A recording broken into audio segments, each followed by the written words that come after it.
that this relationship has to end, but thankful to know the truth at last. I never knew you were a harlot. Don't try to look for me, because if you do, I will disgrace you. Bye, and keep being the bad girl you are.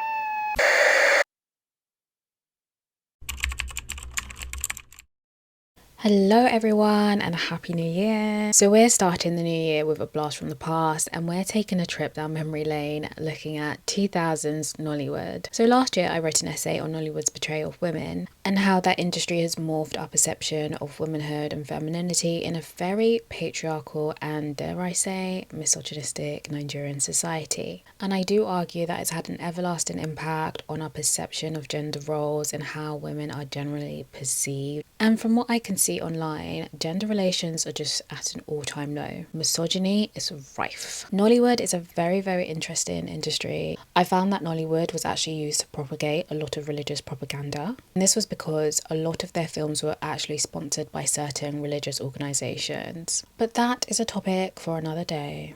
And just to circle back on the point regarding online gender relations, I see almost every single day disparaging topics regarding feminists from the +234 Twitter, whereby it's very clear that men do not like feminists and the concept of feminism is very, very, very, very terrible to them.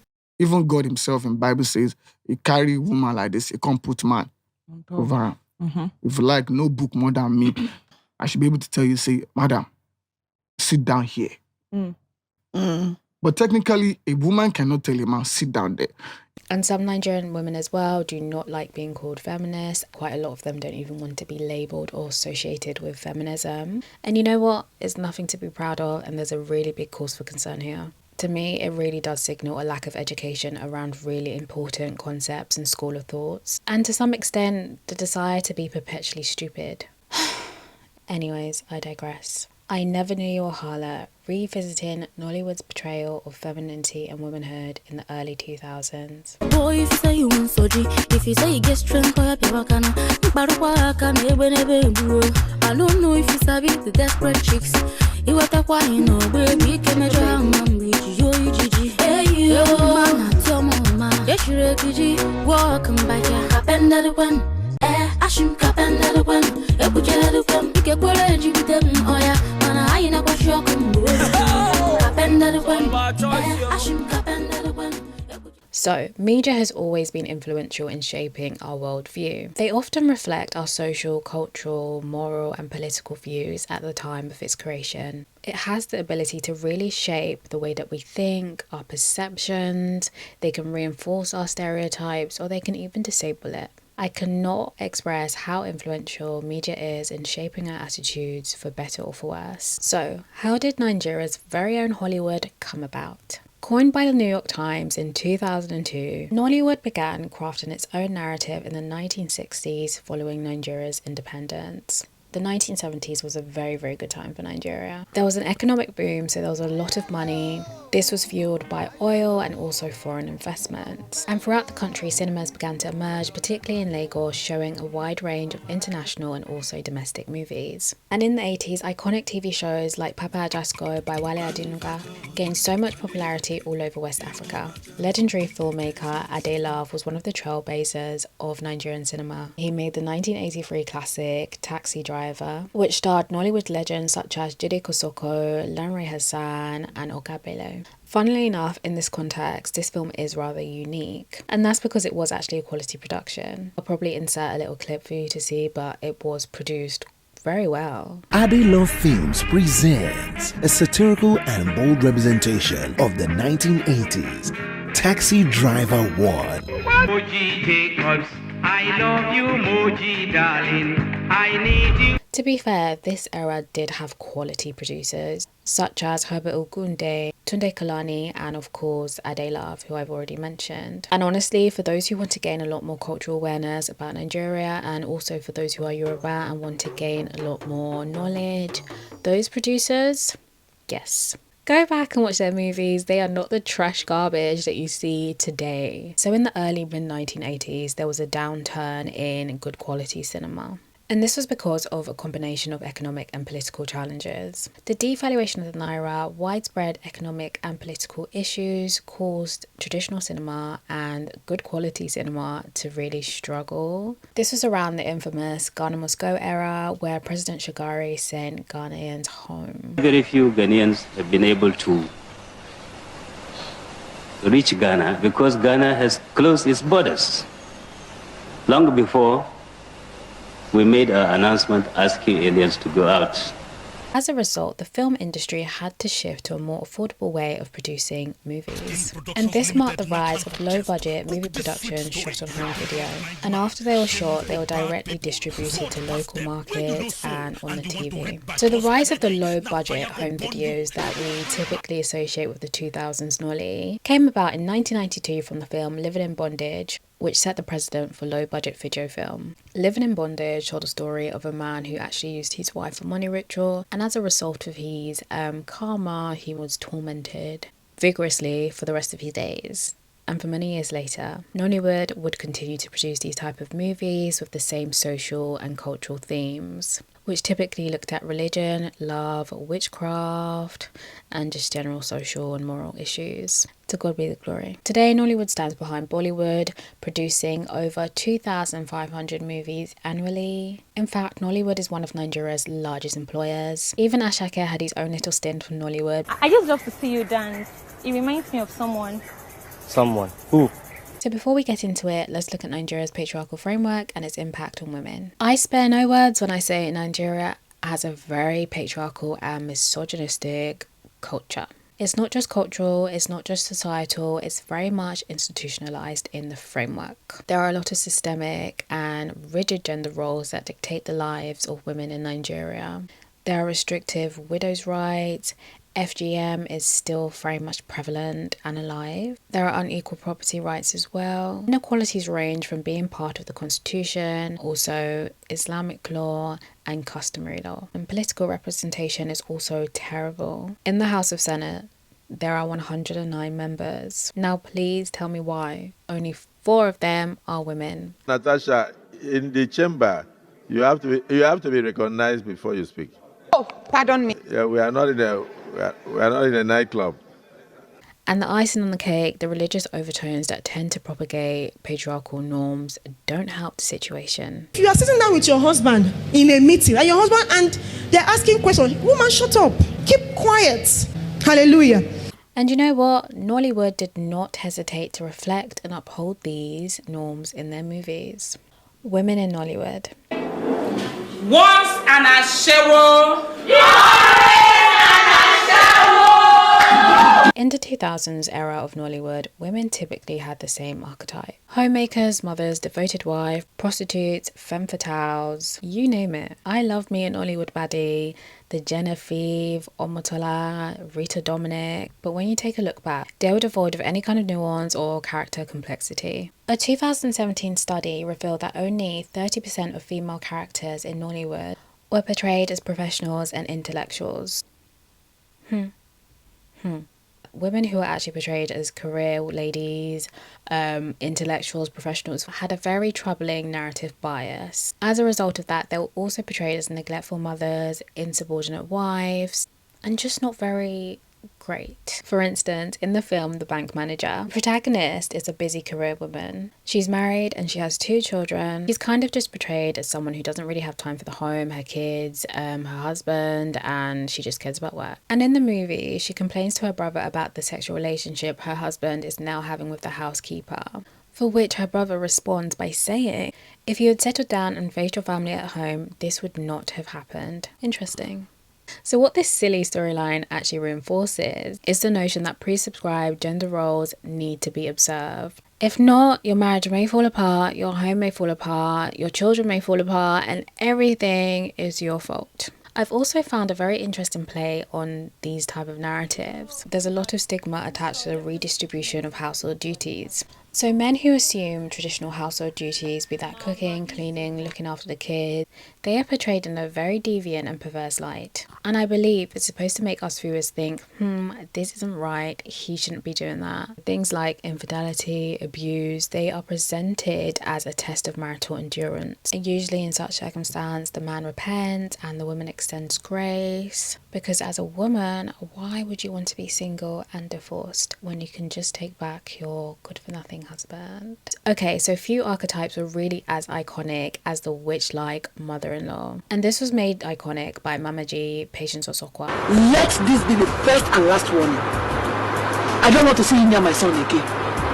My son will not marry you. Or Ugochukwu, my son, will not marry you.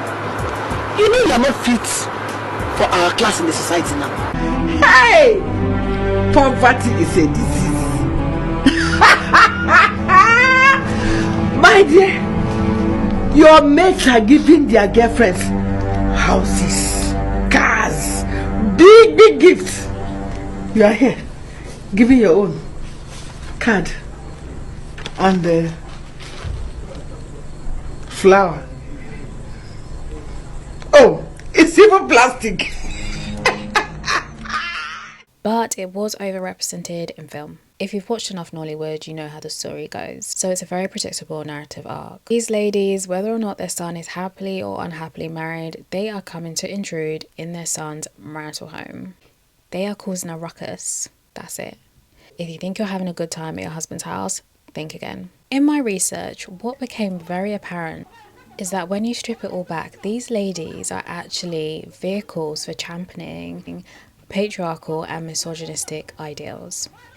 That is their agenda. Otherwise, what purpose do they serve? They scrutinize their daughter-in-law's ability to perform household duties. They harass them when it comes to fertility. He has been living with his fellow man as his wife. So, I brought him a real woman. They harass them whether or not they produced a male child. Why would anyone want a girl child? If their son is also crazy, abusive, toxic, they won't hesitate to enable those behaviours as well. Again, these arcs were quite exaggerated, and that's not to say monster-in-laws don't exist, because they very much do. But the question is, why do they exist? And why do they exist and reinforce these crazy and inappropriate stereotypes? In an academic journal, Ukata stated, the negative perception of women, both within the realm of film and in broader societal context, lead impressionable viewers to read women in both film and real life as outlaws and evil to their families and society as a whole. It very much feeds into this idea that women are conniving, manipulative, problematic, and most particularly, idle. Love as the ultimate goal. Nobody will say I didn't try to get you out of your shell and give you a man. Candy. And whatever makes you think I couldn't get a man even if I wanted to? The Bechdel test measures whether dialogue in a film between two women transcend discussions relating to men. This helps evaluate male-centric storytelling and also the absence of meaningful female representation. When we think about the Bechdel test and 2000s Nollywood, even Nollywood today, I believe that the majority of productions will fall very, very short. In 2000s Nolly, many of the female characters were simply there for the male gaze, leading one academic paper to state that Nigerian cinema frequently portrayed women as wayward and of low moral standards, materialistic, lazy, subservient to and dependent on men, which is very much true. That's exactly how they were depicted on screen for the majority of time. They were subject to heavy sexualization, they were frequently objectified. As articulated in the Journal of International Women's Studies, Nollywood tends to suggest that women cannot find fulfillment or self-actualization without the help of others, in which most cases will be men, and usually the husband, father, lover, or other male relatives. Although I must say, the desire for love and marriage is a reality in Nigerian society. And this is for many social, cultural and economic reasons. I actually explore this in a new essay that I've drafted called The Transactional Woman. That's going to be out this month. But on screen, of course, what we do see is that women relentlessly chase after men. Even at great personal cost, they will chase. This pursuit may lead them to break up marriages, resort to diabolical acts, sacrifice their sense of self, their careers. Just nothing matters at all. That pursuit of companionship goes crazy. It belittles my marital status to have unprofitable single girls like you still hovering around me. Tabitha. Take, for instance, White Hunters, starring Ini Edo, Mercy Johnson, and Funke Akindele. The plot is literally based on women trying to secure themselves a white partner. Ironically, of course, Nollywood, they weren't even really played by Caucasian men. And their motivations for chasing these men was to escape poverty and also increase their social mobility. In Blood Sister, starring Genevieve and Omotola, Esther, played by Genevieve, was so envious of her sister that she resorted to killing her in order to secure her life and also her husband. Which, to be fair, you can argue was a really good tale of envy and how terribly corrosive it is. But it still does support the idea of love as the ultimate goal and this desire and relentless pursuit for a partner. Very quickly, let's look at the objectification of women on screen. Come here! Were you referring to me, sir? For your information, I will not condone this immoral and indecent dressing in my class anymore. Now, get out of my class. Get out of my class! Don't come back until you learn to dress properly. Okay, see what I'll do.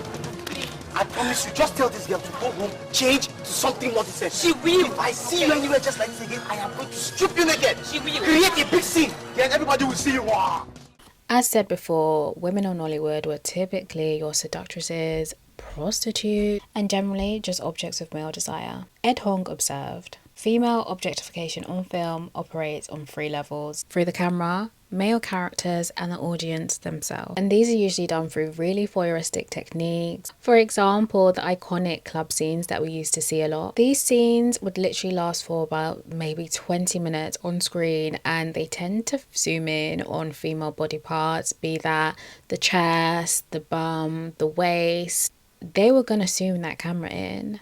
Another academic paper also found that female nudity surpassed male nudity on film, which of course highlights a discrepancy with the way women were portrayed on film in contrast to their male counterparts. And it can be argued that these representations have contributed to the normalization of sexual harassment and discrimination, which is a cultural reality in Nigeria and an issue which really requires a lot of attention. In Nollywood films, when abuse is portrayed on screen, it's portrayed as something that just happens, almost as if that's the natural order of society.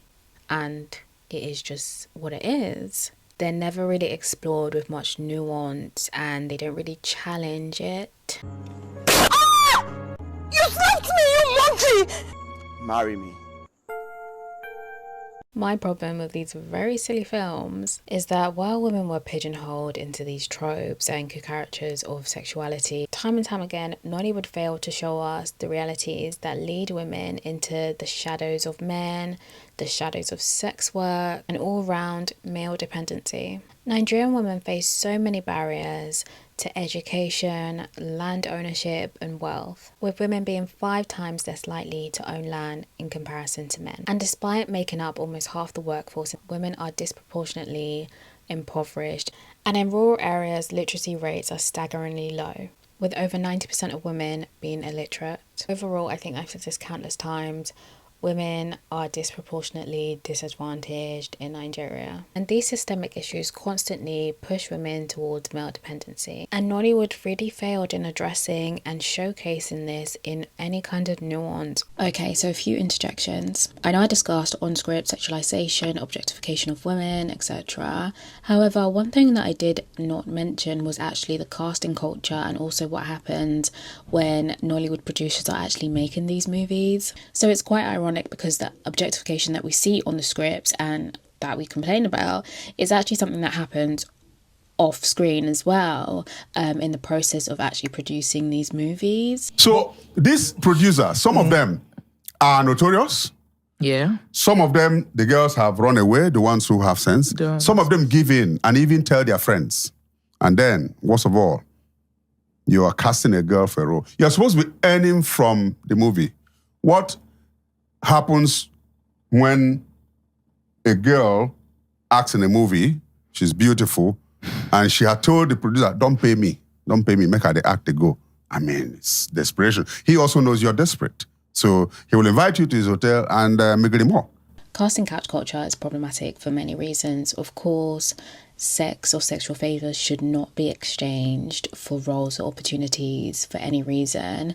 It gives rise to very exploitative practices and people willing to abuse their positions. And I think one very irritating thing about the casting couch culture is the fact that people are onboarded not necessarily for their merit or their talent or their skill, but by the very fact that something transactional has gone on. And then you end up with a situation where you are producing subpar productions because at the end of the day, you're not really casting people with the requisite skills. More seriously, it creates a situation whereby women are traded as commodities. They are viewed on a very transactional basis. Also, one thing that stood out to me as well when we look at Nigerian media and we look at skit makers, apart from a very select few, most skits are absolute bullshit. The majority, and I know I haven't done any kind of quantitative analysis on this, they are either sexualizing women in the most obscene ways, or they are impersonating them in skits because women are just so funny. And finally, this sounds terribly presumptuous, however, I think the reason why we see such bad script writing from these people, be the Tony Abrahams, Funke Akindele, Odunlade, whoever, whatever, is because I actually believe that these people don't read. I think, be that fiction, non-fiction, I think they don't read. I think they don't engage with literature at all. Because at the end of the day, their work is a reflection of that. When was the last time these people engaged with things outside the scope of their environment, outside the scope of their confirmation bias? None of this shows. It just shows a very limited worldview. Odunlade has been milking money ritual scenes for God knows how long. Funke Akindele has been doing that Jennifer series for maybe almost 2 decades now. And she's just released another one. And it gets to a point where it's like, why are we not producing anything else? Why are we not producing anything substantial? Why is it the same storylines, the same films, the same type of acting, and the same tone that is constantly just being milked?